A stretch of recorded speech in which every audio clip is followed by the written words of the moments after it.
কি তাদের হায়াত অনেক বেশি, আমাদের হায়াত অনেক কম। নবী গো তারা ইবাদত করে তো অনেক বড় হয়ে যাবে, বড় জান্নাতের অধিকারী হয়ে যাবে। আমরা তো বয়স অল্প হওয়ার কারণে, বয়স কম হওয়ার কারণে, মেয়াদ কম পাওয়ার কারণে আমরা তো বেশি ইবাদত করতে পারবো না।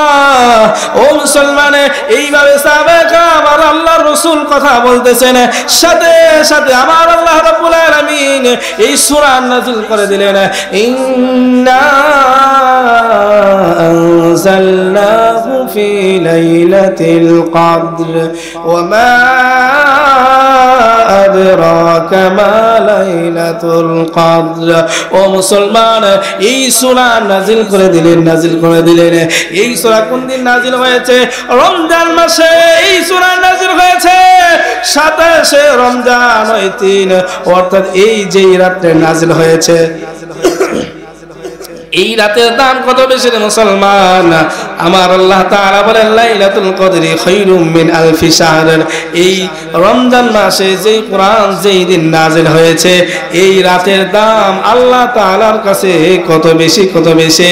এই রাতের দাম আমার আল্লাহ তাআলার কাছে 1000 মাসের চাইতেও দামি হয়ে গেছে। বলেন সুবহানাল্লাহ।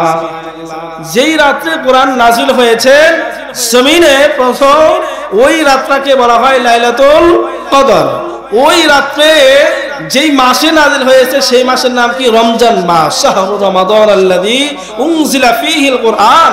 এই রাতে নাযিল হওয়ার কারণে এই রাতটা এত দামি যে আল্লাহ রাব্বুল আলামিন এই রাতটা যদি আমার কোন বান্দা মাগরিব আযান হওয়ার পর থেকে সুবহ সাদিক পর্যন্ত ফজর সহকারে এই রাতটাকে ইবাদতের মাধ্যমে উদযাপন করতে পারে, কাটাইতে পারে, আমি আল্লাহ রাব্বুল আলামিন তার আমল নামায় কতদিনের সওয়াব দেব? 1000 মাসের চাইতেও বেশি সওয়াব দেব। বলেন সুবহানাল্লাহ। এই রাত্রে কি করা যাবে? এই রাত্রে শুধু ইবাদত করা যাবে, নামাজ পড়া যাবে। পিছনে যত আমরা নামাজ ছেড়ে দিয়েছি সেই নামাজ পড়ব, কোরআন তেলাওয়াত করব, জিকির করব, পারলে কবর জিয়ারত করব। এই রাত্রে দাওয়াত খাবো না, হুজুরকে দাওয়াত দিব না, আত্মীয় স্বজনকে দাওয়াত দিব না, মেয়েকে বাড়িতে আনবো না, শ্বশুর বাড়িতে যাব না। ওই রাতটা আমরা পেয়েছি একমাত্র আল্লাহ তাআলাকে দেওয়ার জন্য। বলেন সুবহানাল্লাহ। কি করব ওই রাতে? হুজুরদেরকে দাওয়াত দেব। এই হুজুরদেরকে দাওয়াত দিবেন, হালুয়া রুটি করবেন, তাই না? ওই রাতটা তোমাকে স্পেশাল দিয়েছে। কেন স্পেশাল? তোমার হায়াত কম, বয়স কম, মেয়াদ কম, এই জন্য ইবাদত করবা কম, ইবাদতের কি হবে? পাল্লা হবে কম। এই জন্য আল্লাহ তাআলা তোমাকে অফার হিসাবে এই লাইলাতুল কদর রাত্রিতে আল্লাহ তাআলা তোমাকে দান করলেন। ওই রাত্র আনন্দ উদযাপন করার জন্য না, এই যুবক আতশবাজি এগুলো ফোটানোর জন্য না, এক মসজিদ থেকে আরেক মসজিদে ঘুরবা এই জন্য ওই রাত দেওয়া হয় নাই। তোমাকে দেওয়া হয়েছে ইবাদত করার জন্য। এই রাতটা তুমি শুধু ইবাদত করবা, অন্য কোনো সুযোগ নাই, অন্য কোনো কাজ করার কোনো সুযোগ নাই। আমরা করব তো ইনশাআল্লাহ। মুসলমান বন্ধুরা আমার, এই কোরআনের দাম আল্লাহ তাআলার কাছে অনেক বেশি। একজন সাহাবী আল্লাহর রাসূল মক্কাতুল মুকাররমার ভিতরে সাহাবায়ে কেরামের সামনে কোরআন তেলাওয়াত করতেছেন। কোরআন তেলাওয়াত করে সাহাবায়ে কেরামকে শোনাইতেছেন। একজন কাফির, ওই সময়কার মুসলিম, কুরাইশের মুসলিম। ও মুসলমান, এই মুশরিক যুবকটা দূর থেকে আল্লাহর রাসূলের কোরআন তেলাওয়াত শুনে দূর থেকে আল্লাহর রাসূলের দিকে তাকায় থাকে। হঠাৎ করে একদিন আল্লাহর নবী ওই যুবককে দেখে ফেলছেন। দেখার সাথে সাথে সাহাবীদের মাধ্যমে ডাক দিয়েছেন, এই যুবক এদিকে আসো, তাহলে এদিকে আসো। আসার পরে বলছে, যুবক তোমার নাম কি? তোমার বাবা অমুক না? বলে ইয়া রাসূলুল্লাহ, হ্যাঁ আমার নাম হলো মুসআব ইবনে উমাইর, আমার বাবা হলো অমুক। ও মুসলমান, এই যুবকটা কত দামি জানেন? মক্কার ভিতরে তদানীন্তন সময় একজন সম্ভ্রান্ত পরিবারের যুবক ছিল। দেখতে অনেক সুঠাম ছিল, অনেক সুন্দর ছিল, সব দিক দিয়ে পারফেক্ট ছিল। ও মুসলমান, ও যুবক কথাটা ভালো করে খেয়াল করবা। এই যুবক এত সুন্দর দেখা যাইতো, এই যুবকটা আল্লাহর রাসূলের দরবারে এসে কোরআন তেলাওয়াত শুনে, অথচ সে কিন্তু মুসলিম না, মুশরিক। মুশরিক হওয়ার পরেও আল্লাহর রাসূলের তেলাওয়াত শুনে আল্লাহর রাসূল বলে, যুবক তুমি এখানে কেন আসছো? যুবক ডাক দিয়ে বলে, ইয়া রাসূলুল্লাহ, আমি আসছি আপনার কোরআন তেলাওয়াত শোনার জন্য। ওগো আল্লাহর নবী, আপনার তেলাওয়াতটা বড় ভালো লাগে, এই ধর্মটা ভালো লাগে, ও আল্লাহর রাসূল আমাকে মুসলমান বানায় দিবেন নি। আল্লাহর নবী বলো, যুবক তুমি যদি মুসলমান হও, মুসলমান হইলে কিন্তু কষ্ট করতে হবে। যুবক ডাক দিয়ে বলে, ইয়া রাসূলুল্লাহ, ইয়া হাবিবাল্লাহ, আমি জানি কষ্ট করতে হবে, যত কষ্টই হোক না কেন সমস্ত কষ্ট আমি স্বীকার করতে রাজি আছি। আল্লাহর নবী ডাক দিয়ে বলে, যুবক মুসলমান হওয়ার কারণে তোমাকে কিন্তু ঘর থেকে বের করে দেবে, মুসলমান হওয়ার কারণে তোমার বাবার যত সম্পত্তি আছে সম্পত্তি থেকে তোমাকে কি করে দেওয়া হবে, ভাগ থেকে সরায় দেওয়া হবে, সম্পত্তি দেওয়া হবে না। মুসলমান হওয়ার কারণে তোমাকে অনেক জুলুম অত্যাচার কষ্ট তোমাকে দিবে, সহ্য করতে হবে। যুবক ডাক দিয়ে বলে, ইয়া রাসূলুল্লাহ, ওগো আল্লাহর হাবিব, আমার ওই বাড়ির দরকার নাই, সম্পদের দরকার নাই, সম্পর্কের দরকার নাই, আমার কিছুই প্রয়োজন নাই, আমার প্রয়োজন হলো আল্লাহ এবং তার রাসূলকে। বলেন সুবহানাল্লাহ। এই যুবককে আল্লাহর নবী কালিমা পড়াইয়া মুসলমান বানিয়ে দিয়েছেন। যুবক মুসলমান হওয়ার পরে আল্লাহর নবীকে ডাক দিয়ে বলে, ইয়া রাসূলুল্লাহ, বলেন তো এই যে আমরা ধর্ম মানি, ইসলাম ধর্ম, এটা কি সত্য ধর্ম? আমাদের রব উনি কি আসলে রব, সত্য রব? বলে, হ হ, আমাদের আল্লাহ একমাত্র আল্লাহ, আল্লাহ ছাড়া আর কোনো মাবুদ নাই। এই যে দেব দেবী দেখো এগুলো কিছুই না, একমাত্র স্রষ্টা হলো তিনি। ও মুসলমান বন্ধুরা আমার, আমার পয়গম্বর বলেন একমাত্র আল্লাহ এই ধর্ম দিয়েছেন। ইন্নাদ-দীনা ইনদাল্লাহ ইসলাম, আল্লাহ তাআলার পক্ষ থেকে মনোনীত ধর্ম হলো ইসলাম। বন্ধুরা আমার, এই কথা বলার পরে মুসআব ইবনে উমাইর আল্লাহর রাসূলকে বলে, ইয়া রাসূলুল্লাহ, ও আল্লাহর নবী, যাদের কোনো অস্তিত্ব নাই, যে মূর্তিগুলো নিজের হাতে বানাইতে হয়, যে মূর্তিগুলো নিজের হাতে বানাইয়া কাদা মাটিতে বানাইয়া রোদ্রে শুকাইতে হয়, মূর্তিগুলো কোনো উপকার করতে পারে না, অপকারও করতে পারে না, মূর্তির কোনো ক্ষমতা নাই, এই দেবদেবীর কোনো ক্ষমতা নাই। এই মুশরিকরা তারা যদি এই জমিনের ভিতরে, জমিন হলো আল্লাহর, আসমান হলো আল্লাহর, সব কিছু আল্লাহর, আল্লাহর এই জমিনের ভিতরে মাথা উঁচু করে তারা যদি তাদের ধর্মের কথা বলতে পারে, এই ধর্মকে অনুসরণ করতে পারে, ইয়া রাসূলুল্লাহ, তাহলে আমরা কেন পারবো না? ও মুসলমান, আল্লাহর নবী বলে, যুবক, ও যুবক, তোমার ভিতরে তো অনেক জজবা রয়েছে। ও মুসলমান, মুসআব ইবনে উমাইর তখনই মানুষদেরকে কালিমার দাওয়াত দিয়েছেন। ও মুসলমান বন্ধু আমার, মুসআব ইবনে উমাইর সঙ্গে সঙ্গে আল্লাহর রাসূলের কাছ থেকে বাড়িতে চলে গেছে। বাড়িতে গিয়ে ডাক দেয়া বলে, ও মা, ও বাবা, ও দাদা, ও দাদি, তোমরা কোথায় আছো? এদিকে আসো। সবাই একেবারে বিচলিত হয়ে গেছে। হাই রে, মুসআব এইভাবে কেন ডাকতেছে? ডাক দেয়া বলতেছে, আসার পরে বলতেছে, ও বাবা, কি হয়েছে, তুমি এইভাবে কেন ডাকো? মুসআব ডাক দেয়া বলে, ও মা, তোমাদের সবাইকে ডাক দিয়েছি এই জন্য, আমি আর তোমাদের বাড়িতে থাকবো না। বলে, কেন থাকবা না? বলে, আমি মুসলমান হয়ে গেছি, আমি মুসলমান হয়েছি, আমি তোমাদের কাছে থাকবো না, আমি চলে যাব আমার রাসূলের কাছে, আমি আমার রাসূলের সঙ্গে থাকবো। ও মুসলমান, মুসআবের মা ডাক দিয়ে বলে, ও বাবা, তুমি আমাদেরকে ছেড়ে চলে যাইবা? ও বাবা, আমার কথা কি একবারও মনে পড়লো না? আমার জন্য কি মায়া লাগে না? মুসআব ডাক দিয়ে বলে, ও মা, তোমার জন্য মায়া লাগে, কিন্তু যদি তোমাদের বাড়িতে থাকে, তোমরা জোর কইরা মূর্তি পূজা করাইবা, দেব দেবীর পূজা করাইবা, এই জন্য আমি থাকবো না। ও মা, আমি তো সিদ্ধান্ত নিয়েছি, আমার একজন রব আছে, আমার একজন স্রষ্টা আছে, আমি তার ইবাদত করব, তাকে ছাড়া কারো সামনে মাথা নত করতে পারবো না। বলেন সুবহানাল্লাহ। মা ডাক দিয়া বলে, মুসআব, তোমাকে আমি 10টা মাস গর্ভে ধারণ করেছি, কত কষ্ট, কত জুলুম আমি সহ্য করেছি। ও মুসআব, আমার জন্য কি মায়া লাগে না? মুসআব বলে, মা, তোমার জন্য তো মায়া লাগে, মা তুমি 10টা মাস কষ্ট করে পেটে ধারণ করেছ, ও মা তুমি এই জন্য আমাকে কি বলো, আমাকে দোহাই দিচ্ছ। মা তোমার গর্ভে আসার আগে আমি কোথায় ছিলাম? যে আল্লাহ তাআলা আমাকে না চাইতেই মানুষ বানাইলেন, যে আল্লাহ তাআলা না চাইতেন সৃষ্টি জগতের সর্বশ্রেষ্ঠ মানব বানাইলেন, যে আল্লাহ তাআলা না চাইতেই আমার চোখটা ভালো করে দিলেন, আমার এত সুন্দর বডি দিলেন, দেহ দিলেন, হাত দিলেন, পা দিলেন, কোটি টাকার সম্পদ আমার দেহের ভিতর আল্লাহ তাআলা না চাইতে দিলেন। ও মা তোমার সম্মান আমার কাছে আছে, কিন্তু আল্লাহর চাইতে বেশি না। বলেন তো, মা বাবার চাইতে আল্লাহর দাম কম না বেশি? মুসলমান ভাইরা আমার, এইবার মুসআবের বাবা বলে, মুসআব তুমি বুঝি তোমার মার উপরে রাগ করেছো? একমাত্র সন্তান বাবারে মাথার ঘাম পায়ে ফেলে কষ্ট করে উপার্জন করে তোমাকে খাওয়াইছে, নিজে না খাইয়া তোমাকে খাওয়াইয়া আমি খুশি হয়েছে, নিজে না পড়াইয়া তোমাকে পড়ায় আমি খুশি হয়েছে। ও মুসআব কত ভালো তোমাকে আমি বাসি বাবারে।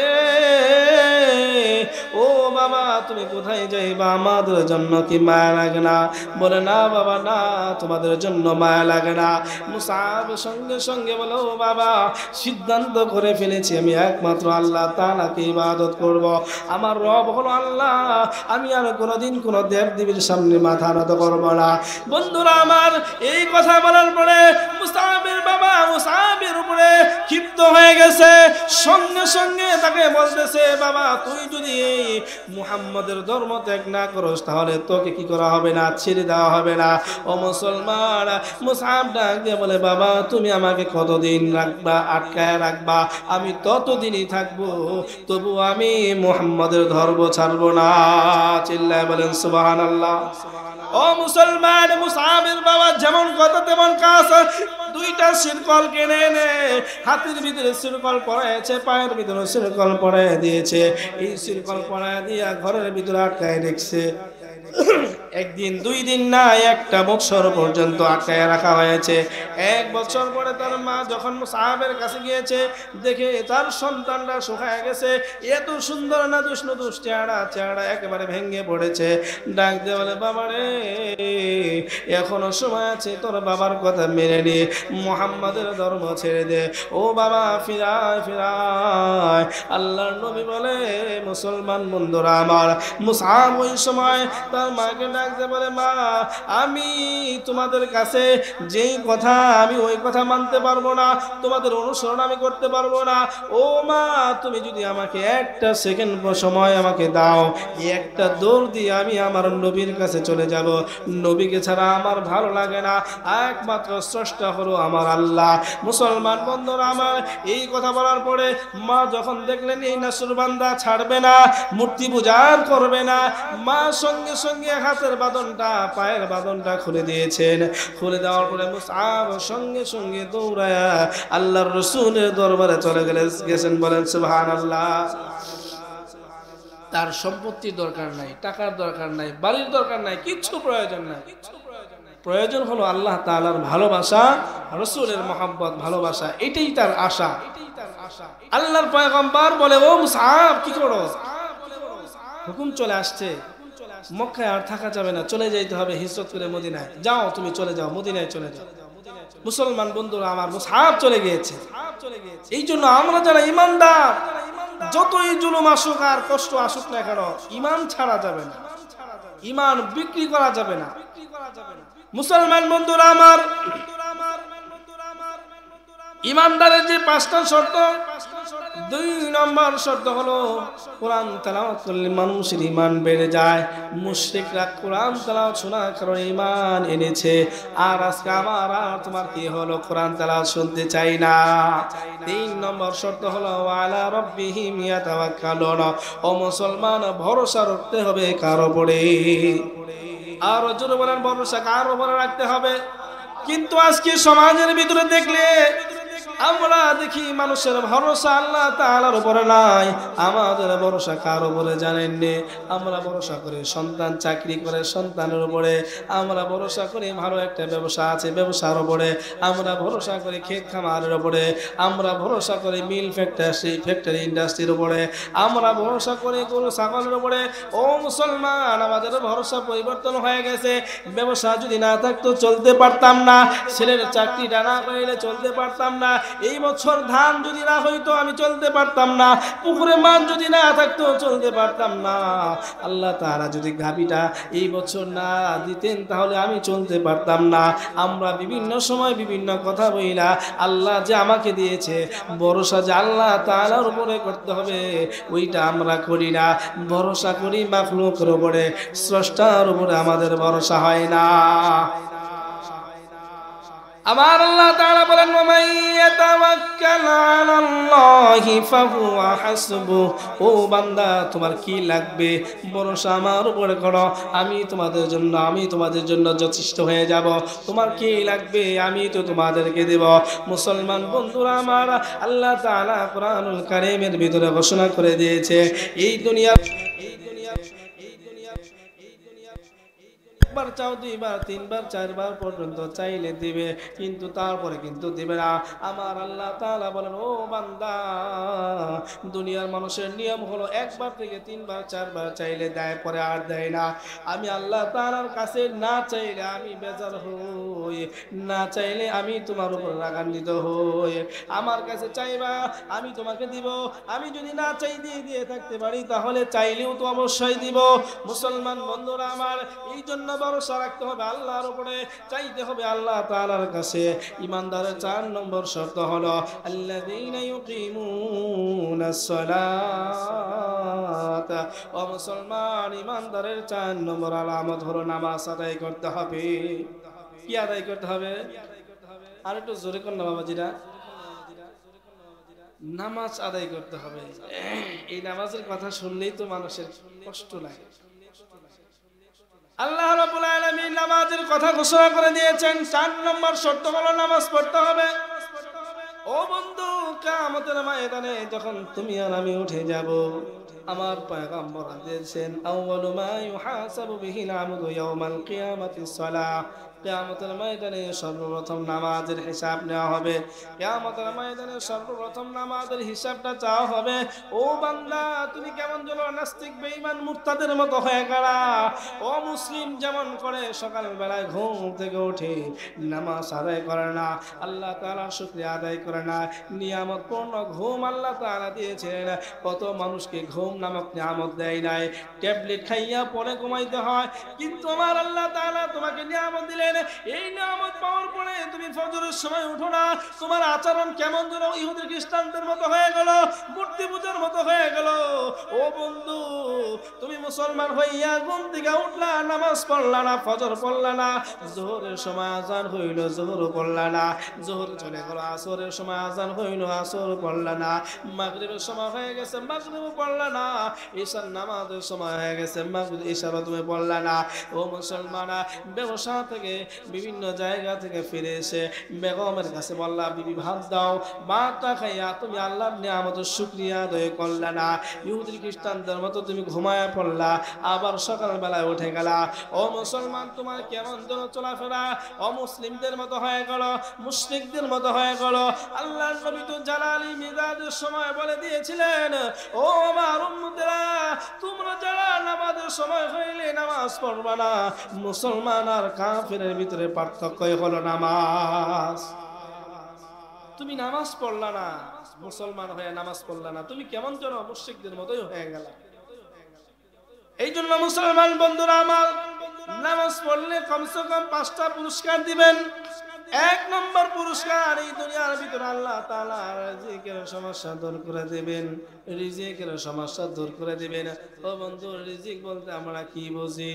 আমরা তো বুঝি শুধু খাদ্য, না না, রিজিকের অনেকগুলো অর্থ আছে। এই পৃথিবীর ভিতরে সবচাইতে বড় রিজিক হলো রিজকুল ঈমান। 1 নম্বর রিজিক কি? কথা বলে 1 নম্বর রিজিক কি? রিজকুল ঈমান, 2 নম্বর রিজিক হলো রিজকুল ইলম। ও মুসলমান, তোমার যদি ঈমান থাকে, তুমি দুনিয়াতে খাবার পাও আর না পাও, 1-3 বেলার জায়গায় যদি 1 বেলাও পাও, এই ঈমানটা থাকার কারণে কিয়ামতের ময়দানে এমন একটা লম্বা জিন্দেগি, লম্বা হায়াত তোমাকে দেওয়া হবে। ওইখানে শুধু রিজিক আর রিজিক, খাওয়ান আর খাওয়ান, সেখানে আর কোনোদিন তোমাকে নিষেধ করা হবে না। 2 নম্বর রিজিক হলো রিজকুল ইলম। তোমরা যদি নামাজ আদায় করো, আল্লাহ রাব্বুল আলামিন তোমাদেরকে ইলম বাড়ায় দিবেন। এই ইলমের কারণে তুমি আল্লাহ তাআলাকে চিনতে পারবা, ইলম অর্জন করার কারণে আল্লাহ তাআলাকে তুমি চিনতে পারবা। মুসলমান বন্ধুরা আমার, আল্লাহ তাআলা বলেন সময় সংক্ষিপ্ততার কারণে সংক্ষেপ করে দিলাম। 1 নম্বর পুরস্কার রিজিক আল্লাহ বাড়িয়ে দিবেন। 2 নম্বর হলো আল্লাহ তাআলা কবরটা কি করে দিবেন, কবরটা প্রশস্ত করে দিবেন, কবরের আযাব মাফ করে দিবেন, কবরটা জান্নাতের বাগিচা বানায় দিবেন। ও মুসলমান, 3 নম্বর হলো আল্লাহ তাআলা আমলনামা ডান হাতে দিয়ে দিবেন। বন্ধুরা আমার, কিয়ামতের ময়দানে যখন তুমি আমলনামা পেয়ে যাইবা, আল্লাহ তাআলা যখন তোমার আমলনামা দিয়ে দিবে, ফাম্মা মান উতিয়া কিতাবাহু বিয়ামিনিহি ফায়াকুলু হা উমুকরাউ কিতাবিয়া। একজন মানুষ যখন ডান হাতে আমলনামা পেয়ে যাবে, ও মুসলমান বন্ধুরা আমার, আমলনামা ডান হাতে পাওয়ার পরে আমার আল্লাহ পাক রব্বুল আলামিন ওই মানুষটার ভিতরে 6 জন নবীর সিফাত তার ভিতরে দিয়ে দিবে। বলেন সুবহানাল্লাহ। 1 নম্বর হলো আমার আল্লাহ তাআলা আদমের মতো লম্বা বানায় দেবে। 2 নম্বর হলো ও মুসলমান ইউসুফ নবীর মতো সুন্দর বানায় দিবেন। 3 নম্বর হলো আল্লাহ তাআলা মূসা নবীর মতো শক্তিশালী বানায় দিবেন। 4 নম্বর হলো দাউদ নবীর মতো কণ্ঠ দিয়ে দিবেন। ও মুসলমান 5 নম্বর ঈসা নবীর মতো দেহ স্ট্রাকচার বানিয়ে দিবেন। 6 নম্বর হলো আমার আপনার পয়গম্বর বিশ্ব নবী মুহাম্মদুর রাসূলুল্লাহর মতো চরিত্রবান বানায় দিবে। বলেন সুবহানাল্লাহ। তাহলে নামাজ পড়ার দরকার আছে তো? 4 নম্বর কি, 3 নম্বর কি বললাম, আমলনামা ডান হাতে। 4 নম্বর হলো আল্লাহ তাআলা পুলসিরাত বিজলির গতিতে পার করে দেবে। পুলসিরাত বুঝেন তো? পুলসিরাত কাকে বলে? পুলসিরাতটা বিদ্যুতের গতিতে পার করায় দেবে। বলেন সুবহানাল্লাহ। ব্যাখ্যা করার সময় নাই। 5 নম্বর বিনয় হিসেবে জান্নাত দিবে। এমন এক জান্নাত দিবে, এখানে অনেক বাবারা আছে 7 দিনেও 1 দিন দুধ কিনতে পারে না, বছরে একটা বারও মধু খাইতে পারে না, ভালো পানি কিনে কিনে খাইতে পারে না, শরাব তো খাওয়ার কোনো প্রশ্নই আসে না। এই 5টা কাজ নামাজ যদি তুমি পড়ো, আমার আল্লাহ তাআলা তোমাকে এত সুন্দর নিয়ামতপূর্ণ জান্নাত দিবেন। তোমার যে জান্নাতের নিচ দিয়ে কি থাকবে, নহর থাকবে, নদী থাকবে 4টা, এমন এক পানি দিবে, এই পানির নহর তোমার জান্নাতের নিচ দিয়ে থাকবে, কোনোদিন কিনতে হবে না, নদীর মালিক বানায় দেওয়া হবে। তোমার জান্নাতের নিচ দিয়ে মধু চলবে, 1 কেজি মধু কেনার মতো সামর্থ্য আমার হয় না, যদিও মধু যারা কিনে ভেজাল মধু কিনে। কথা বলেন ঠিক কিনা? 1 নম্বর মধু খাওয়ার ভাগ্য হয় না। এই মধুর নহর নিচ দিয়ে তোমার জন্য মধুর সাগর বানায় দিবে।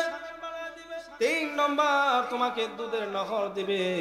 ও মুসলমান, এত সুন্দর দুধ দিবে, রাত্রি বেলায় যদি দুধ জাল করেন সকাল বেলায় খাওয়া যায় না, কিন্তু আল্লাহ এত সুন্দর দুধের নহর দিবেন, যেই কোনো দিন ওই নহরের দুধের পরিবর্তন হবে না, গ্রাম পরিবর্তন হবে না, মজাও পরিবর্তন হবে না। এত সুন্দর শরাব দিবেন।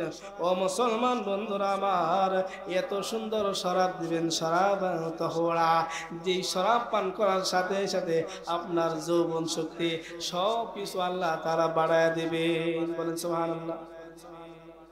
5 নম্বর হলো ওয়ামিম্মা রাযাকনাহুম ইউনফিকুন। আল্লাহ তাআলা বলে দিয়েছেন তোমরা কি করতে হবে, আমি আল্লাহ তাআলার দেওয়া যে রিজিক আছে সেই রিজিক আমি আল্লাহর রাস্তায় ব্যয় করতে হবে।